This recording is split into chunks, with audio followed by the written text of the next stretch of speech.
Hoş geldiniz. Sen de hoş geldin. Nasılsınız? İyiyiz. Allah iyilik versin. Ne getirdin bize?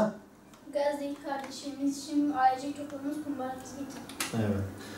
Evet. Televizyonda izliyorsunuz. Evet. Gazze'de olan zulmü, oradaki çocukların başına gelenler, o insanların başına gelenleri izliyorsunuz.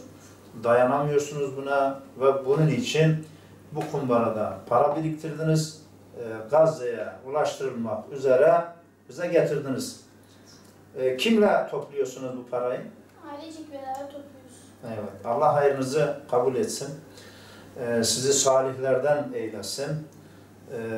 Kasanıza, kesenize, ömrünüze bereketler ihsan etsin. Sen ne getirdin bize? Gazze. Bu da Gazze için. Bunu kim topladı? Babam yanım.